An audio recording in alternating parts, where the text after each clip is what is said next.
Is universal fraternity a political virtue? And if so, how is it different from, or what does it add to, the virtues of solidarity and subsidiarity?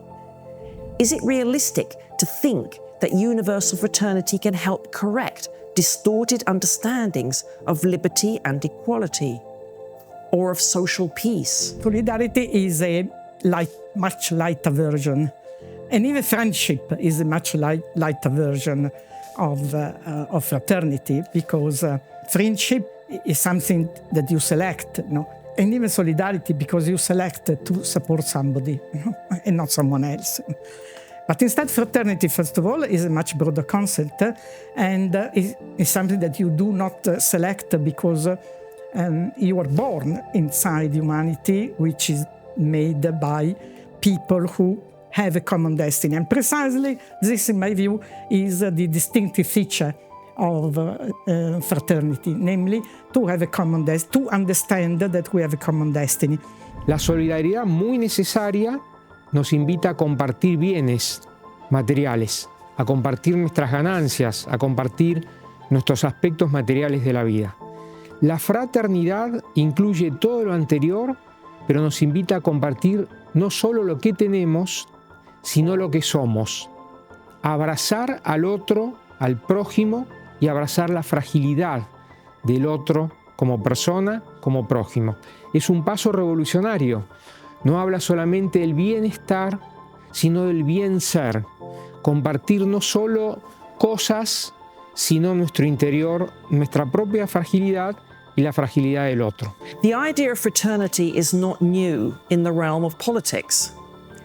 We're familiar with the French Revolution's cry of liberty, equality, and fraternity. Ironically, however, the revolutionary regime outlawed the corporations, a key form of solidarity or fraternity in pre-revolutionary France, without introducing any alternative.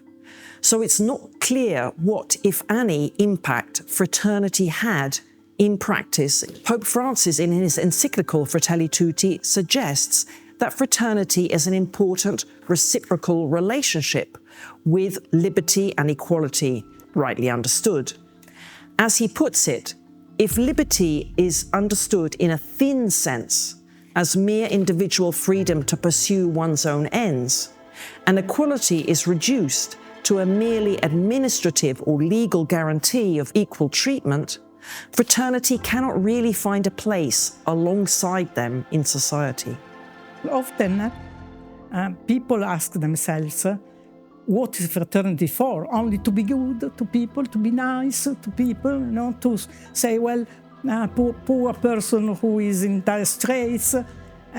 But instead, fraternity, especially in a democracy, plays a very fundamental role because of the three basic dimensions of the human being, liberty, justice, and fraternity. Fraternity is the one that allows the other two to survive without killing society. Because if instead you leave one of the two alone, or even the two together, namely liberty and justice, they will always fight and in the end destroy, because actually, if it is true, as I believe, that the man is built on these three dimensions, when one of the dimensions is absent, then the other two cannot survive properly. No? And in any case, history is full of examples in this, because all the libertarian societies have had enormous problems with revolution and difficulties for their non-gifted members, and all instead the equality organization have problems with surviving of people because they cannot produce really development in the place. But fraternity is something that tries to put harmony between the two. So a liberty, but a liberty that works for, and equality, but equality that allows some differences because they are inevitable, and at the same time produces a milieu in which each one can express its own talents. To what extent can universal fraternity be institutionalized in the way that, for example, liberty and equality can be legally protected? How should we think about this? And is there a risk of diminishing interpersonal fraternity if we try to institutionalize the idea of universal fraternity in our political and social order? Society as such has always been tripolar, because you've always had some state of some sort. You've always had some private business of some sort, in fact, and also civil society expressing itself in literary, in scientific terms, and not obeying either to the state or to the business community. But when democracy was generalized, the idea was that democracy would, in a way, represent the entire society and no need for a third pillar. But what happened was later that the state, of course, took care of major public legislation and even certain organizations that were aimed at society, but certain business didn't. Business started becoming very concentrated only in business and nothing else, and so the idea that civil society should be represented more directly than through the state and through the business came into being again.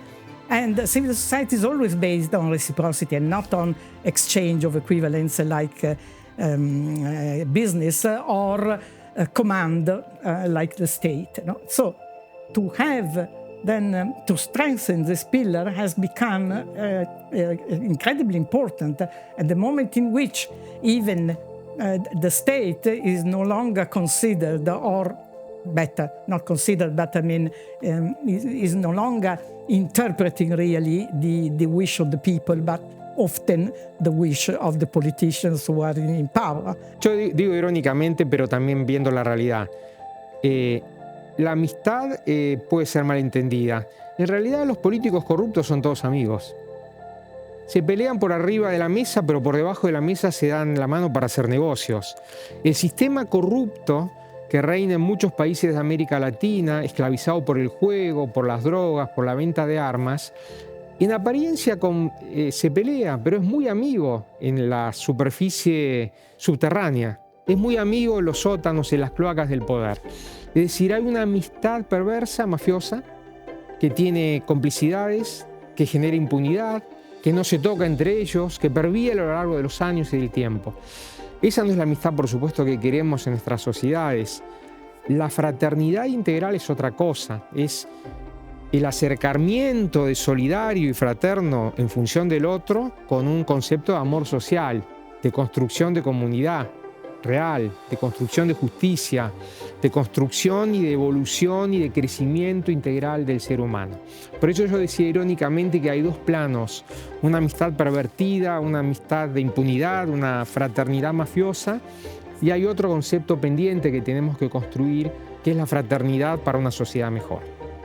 In politics, as in other domains, we need to hold the relational and individual dimensions of the human person together. And if we lose one dimension, we'll end up distorting or misunderstanding the other. The notion of holding the individual and relational dimensions of the human person together calls to mind another important concept in Catholic political thought, that of personalism. Personalism was developed largely by lay thinkers in response to the challenges posed by both liberal individualism and totalitarian collectivism in the 1920s and 1930s. What if the idea of universal fraternity could help us put personalism back on the table as a viable way of understanding what it means to flourish as a human being in human society? Fraternity seems to capture the relational dimension of the human person in a more concrete way by referring to us as in a kind of familial bond that we can experience. as Jacques Maritain developed it. There are different modes of personalism, but he maintained that you can consider a human being from two different sides. As individuals, we have needs, and we're beings that seek to fulfill our needs. He said, if you look at a human being as a person, the focus is put more on the relational side of our being.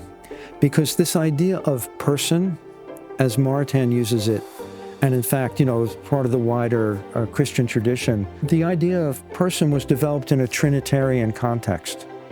Maritain took this concept of person that was elaborated in the relational context of the Trinity and began talking about it in relation to human beings. And there he notes that considered as a person and in our relational dimension of our being, we interact with other human beings not only on the basis of needs and fulfilling our needs, but as sharing in goods, sharing in truth, sharing in beauty. When we share in goodness, truth, beauty, the goods shared grow, they develop, they become larger, and the more I have, the more you get. Goes back to St. Augustine, who contrasted material goods to spiritual goods. He said, a material good, when shared, gets used up. Whereas a spiritual good, communing in, truth, goodness, beauty, a spiritual good, when shared, doesn't get used up. On the contrary, it becomes greater, becomes larger, becomes more. So if we think about human beings in society interacting as persons and not only as individuals, that's a very firm foundation for friendship.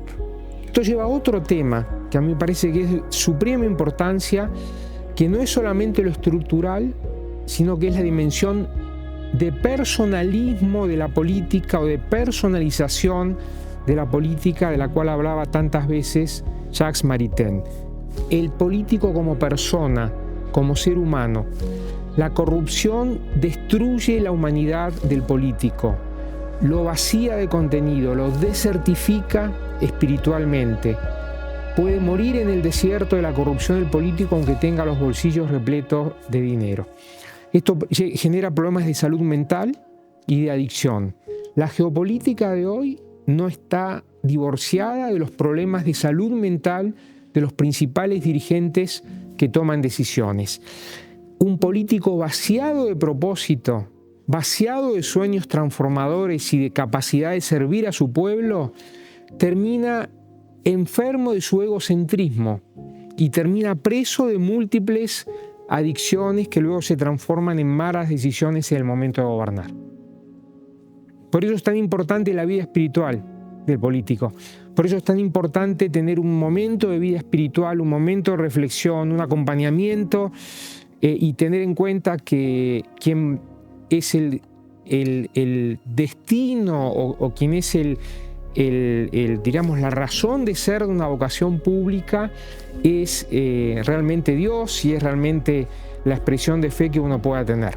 Hace muchos años yo tuve la oportunidad de tener una entrevista con Juan Pablo II y a mí me dijo una frase que me marcó para toda la vida. Me dice, la política es una vocación que cuando se vive con dignidad termina en la cruz.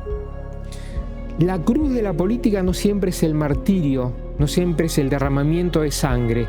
Muchas veces la cruz de la política es vivir la fraternidad en el pequeño paso y el pequeño instante de todos los días.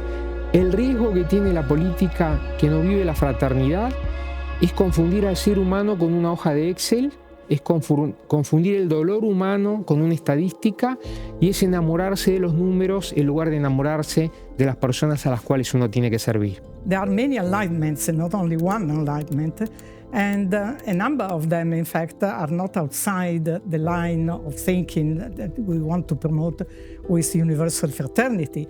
Particularly the Italian Enlightenment, Antonio Genovesi, Muratori, and several others who spoke of public felicity and not of self-interest. So I would rather suggest that the present situation of difficulties is due to a line of thinking that starts much before the Enlightenment. For instance, since Machiavelli, who elaborated the idea of the reason of state, which means that if there is a reason of state, then all ethical aspects have to be set aside, and so on and so forth. And then Hobbes, and then Mandeville, and many others. In the meantime, the line of thinking, which started back in the Middle Ages with Christianity, continued and progressed alongside to the other line instead of the negative vision of man and of self-interest and so on and so forth. And the two had many conflicts, but also they fertilized themselves positively and negatively. So we are better realizing that our world today is a complex of two lines of thinking and not of only one. La clave es globalizar la solidaridad y la fraternidad y no globalizar un modelo consumista, extractivista, que muchas veces deja a los más frágiles a un costado del camino. Pero esto requiere una dimensión espiritual, no necesariamente católica, cristiana, pero sí espiritual. Por supuesto, quienes profesamos la fe católica creemos que esa es la gran mirada y que el ejemplo de Jesús nos alimenta, pero también el diálogo interreligioso es muy importante. Sin una dimensión espiritual es muy difícil que el mundo cambie con una globalización de otro sentido, porque termina privilegiando lo material o lo ideológico. Y en la guerra de las ideologías, la primera víctima es siempre la verdad. Vivimos hoy una polarización ideológica en el mundo, basada en espiritualidad. La polarización es en función de mi ideología política, en contra de la otra ideología política. Sociedades fragmentadas, divididas, fracturadas. Se requiere mirar para arriba, a lo alto, y esa es una mirada espiritual que tiene una doble dimensión. Mirar a lo alto, pero también mirarse profundamente como dirigentes. Mirarse en profundidad cuál es el sentido de vida más profundo, el propósito más profundo de una vocación política en su más amplio sentido, no solo a nivel partidario. También un dirigente en una organización internacional es un dirigente político. También un empresario hace política en su dimensión corporativa. También la sociedad civil, por supuesto, hace política. Pero el Papa siempre nos convoca a no convertir a la Iglesia en una ONG. No somos una ONG, somos una institución que plantea la espiritualidad como el gran camino de esperanza y de alegría en un mundo turbulento y de un mundo oscuro donde hay tantos motivos para preocuparse. Solamente podemos encontrar alegría y esperanza si apelamos a una dimensión espiritual, no angelical, con los pies en la tierra, con las manos en las decisiones que hay que tomar, pero con el corazón mirando el ejemplo de Jesús, que es el que nos alimenta todos los días.